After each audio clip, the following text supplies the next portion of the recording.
Selamat malam Bapak Ibu segenap jemaat Kerambe yang dikasihi Tuhan. Kita kembali berjumpa pada malam hari ini dalam program Sabda dan Doa. Mari kita mempersiapkan hati kita untuk menikmati malam ini. Tapi sebelum kita menikmati, mari kita menghadap Tuhan di dalam ibadah kita. Mari kita dengarkan pujian ini untuk mengantar kita menikmati kasih karunia Tuhan dan hadirat Tuhan pada malam hari ini.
Segenap jemaat yang dikasihi Tuhan, mari kita membuka satu bagian firman Tuhan di dalam Injil Lukas, pasal yang ke-22, ayat yang ke-54 sampai ayat yang ke-62. Sebelum saya bacakan untuk Bapak Ibu, mari kita tunduk kepala, kita berdoa. Malam ini ya Tuhan, kembali kami datang menghadap hadirat-Mu. Sebelum kami mengistirahatkan tubuh kami, karena sepanjang hari ini ya Tuhan, kami boleh melakukan aktivitas kami. Secara tubuh kami lelah, kami letih, dan kami akan beristirahat. Tetapi sebelum kami melakukan semuanya itu ya Tuhan, kami akan mendengarkan satu bagian firman Tuhan di dalam ibadah kami pada malam hari ini. Mohon tuntunan kuasa Roh Kudus melingkupi kami sekalian, sehingga firman ini ya Tuhan boleh menjadi kekuatan bagi kami, dan juga ya Tuhan boleh menjadi landasan yang kokoh di tengah-tengah kehidupan kami. Kami akan dengarkan firman-Mu ini di dalam nama Tuhan Yesus. Amin. Firman Tuhan, segenap jemaat Tuhan demikian. Lalu Yesus ditangkap, dibawa dari tempat itu, digiring ke rumah imam besar, dan Petrus mengikuti dari jauh. Di tengah-tengah halaman rumah itu orang memasang api, dan mereka duduk mengelilinginya. Petrus juga duduk di tengah-tengah mereka. Seorang hamba perempuan melihat dia duduk dekat api. Ia mengamat-amatinya, lalu berkata, "Juga orang ini bersama-sama dengan dia." Tetapi Petrus menyangkal, katanya, "Bukan aku, tidak kenal dia." Tidak beberapa lama kemudian, seorang lain melihat dia lalu berkata, "Engkau juga seorang dari mereka." Tetapi Petrus berkata, "Bukan, aku tidak." Dan kira-kira sejam kemudian, seorang lain berkata dengan tegas, "Sungguh, orang ini juga bersama-sama dengan dia, sebab ia juga orang Galilea." Tetapi Petrus berkata, Bukan aku tidak tahu apa yang engkau katakan. Seketika itu juga, sementara ia berkata, berkokoklah ayam. Lalu berpalinglah Tuhan memandang Petrus. Maka teringatlah Petrus bahwa Tuhan telah berkata kepadanya, sebelum ayam berkokok pada hari ini, engkau telah 3 kali menyangkal aku. Lalu ia pergi keluar dan menangis dengan sedihnya. Demikianlah firman Tuhan segenap jemaat. Berbahagialah kita jika malam hari ini kita masih bisa mendengarkan firman Tuhan. Amin. Ibu bapak, saudara-saudara yang dikasihi Tuhan, dari firman Tuhan yang telah kita dengarkan pada malam hari ini dan yang saya bacakan buat bapak ibu saudara-saudara melalui program Sabda dan Doa, memberikan kita satu refleksi untuk kita renungkan. Belajar pada Petrus. Melada lako Petrus. Ibu bapak, saudara-saudara segenap jemaat Tuhan, bahkan saudara-saudara yang mengikuti program Sabda dan Doa ini dimanapun bapak ibu berada.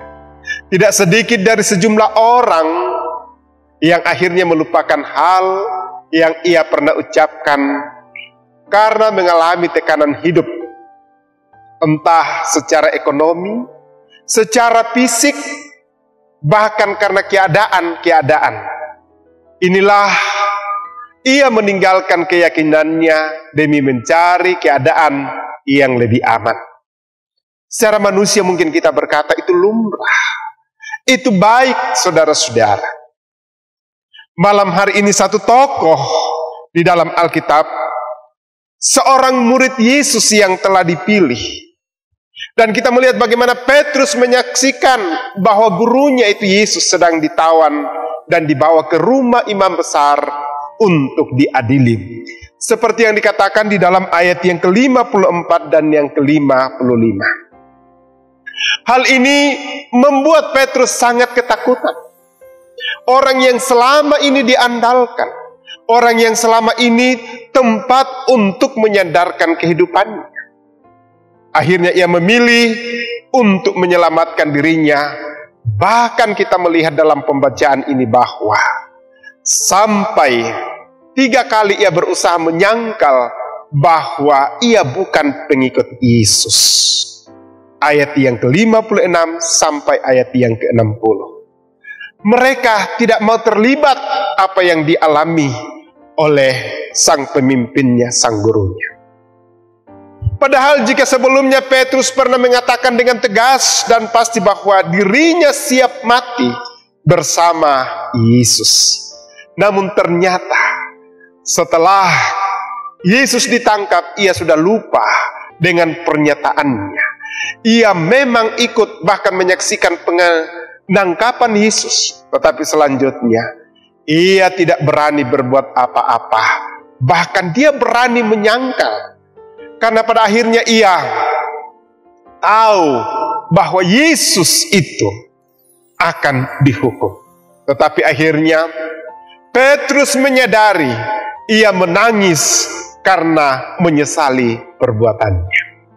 Ibu bapak, saudara-saudara yang dikasihi Tuhan, pengakuan iman kita kepada Kristus adalah modal utama untuk membuat kita tetap teguh menghadapi berbagai tekanan kehidupan. Memang saya yakin dan percaya tidak mudah ibu bapak saudara-saudara. Pandemi COVID-19 masih terasa karena masih banyak yang terpapar dengan virus ini. Bahkan ada juga yang mengalami kematian. Tiba-tiba secara bangsa kita muncul lagi tentang kenaikan BBM yang mempengaruhi segala lini kehidupan kita termasuk perekonomian, dan itu membawa pergumulan yang besar ibu bapak saudara-saudara. Inilah tekanan-tekanan yang muncul. Memang tak mudah untuk tetap bertahan menghadapi berbagai macam persoalan kehidupan. Tetapi janganlah akhirnya berhenti pada tindakan mengkhianati dengan menyangkal Kristus.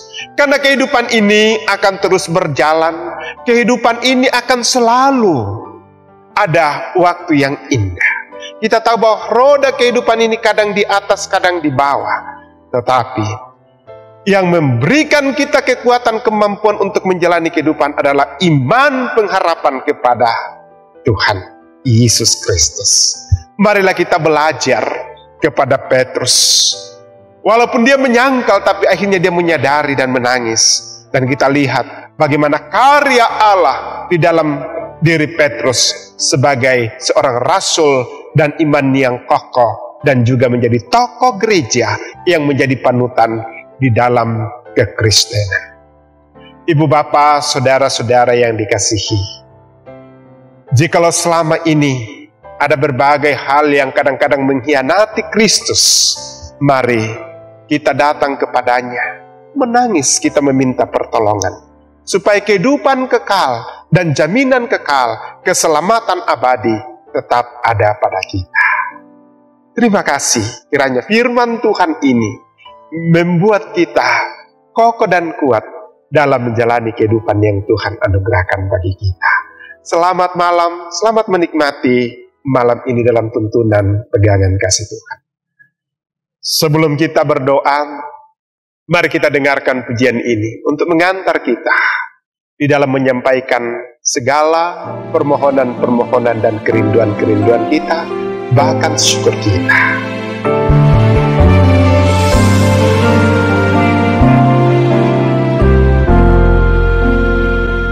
Selidiki aku, lihat hatiku, apakah ku sungguh mengasihimu, Yesus?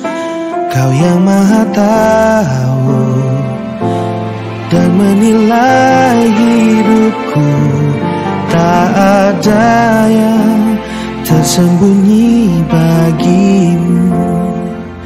Selidiki aku, lihat hatiku, apakah ku sungguh mengasihimu, Yesus? Kau yang Maha Tahu dan menilai hidupku, tak ada yang tersembunyi bagimu. Telah ku lihat kebaikan-Mu yang tak pernah habis di hidupku. Ku berjuang sampai akhirnya Kau dapati aku tetap setia. Telah ku lihat kebaikan-Mu yang tak pernah habis di hidupku. Ku berjuang sampai akhirnya Kau dapati aku tetap setia. Mari Bapak, Ibu, Saudara-saudara kita berdoa. Segala puji syukur kami persembahkan kehadirat-Mu, ya Allah Bapa di sorga, pada malam hari ini. Kami datang bersyukur menaikkan pujian kehadirat Tuhan. Karena Tuhan masih memberikan kami waktu dan peluang-peluang anugerah untuk menikmati hadirat Tuhan melalui ibadah, sabda, dan doa. Dan kami telah mendengarkan firman Tuhan ini. Mohon tuntunan kuasa Roh Kudus melingkupi kami sekalian, sehingga firman ini boleh menjadi kekuatan pengharapan dan menjadi landasan yang kokoh dalam menjalani kehidupan. Walaupun kami tahu dan percaya, kadang-kadang kehidupan ini membawa pergumulan.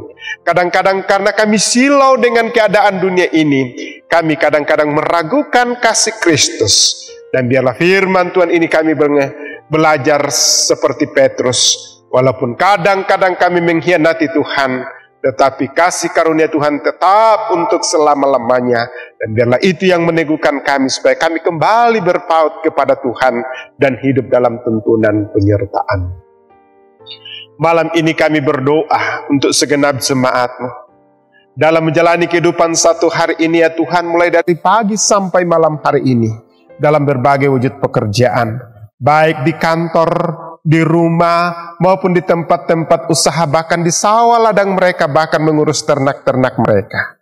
Kami serahkan ke dalam tangan kuasa-Mu. Diberkati dan ditopanglah seluruh yang mereka kerjakan. Dan saat ini mereka telah berkumpul bersama seluruh rumpun keluarga mereka ya Tuhan.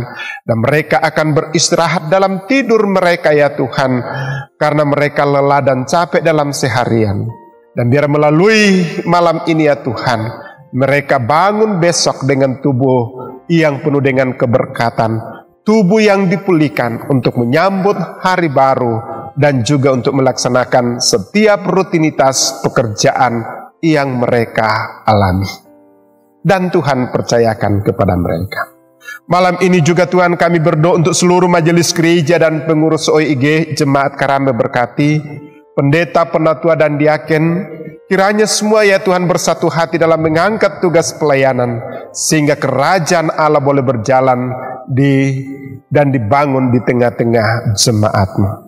Malam ini juga Tuhan kami berdoa untuk rencana rapat pleno Jemaat Karambe yang Tuhan kenan jika boleh kami laksanakan pada tanggal 18 September. Demikian juga dengan rencana pengucapan syukur tahunan.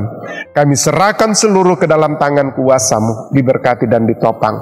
Bahkan pelayanan-pelayanan dalam minggu ini kami serahkan ke dalam tangan kuasa-Mu, baik itu melalui pelayanan rutin ibadah rumah tangga di setiap kelompok, dari kelompok Tondok Lombok sampai kelompok Toalo-Alo, maupun juga pelayanan-pelayanan OIG. Malam ini juga Tuhan kami teringat untuk orang-orang tua kami dalam masa-masa lansia. Tuhan senantiasa peliharakan dan topang ya Tuhan. Walaupun sudah banyak keterbatasan, tapi kami tahu dan percaya Tuhan akan menopang menuntun. Demikian juga kami berdoa yang sementara dalam pergumulan oleh karena sakit penyakit. Kami serahkan ke dalam tangan kuasa-Mu, baik yang sementara dirawat di beberapa rumah sakit, baik di Toraja Utara, di Tanah Toraja, bahkan di luar Tanah Toraja, Toraja Utara. Tuhan senantiasa memberkati seluruh perawatan, sehingga boleh menerima perawatan dan boleh kembali dikuatkan, disembuhkan, dan kembali dalam mengangkat tugas pelayanan. Demikian juga yang sementara dalam masa-masa pemulihan di rumah, kami serahkan ke dalam tangan kuasa-Mu.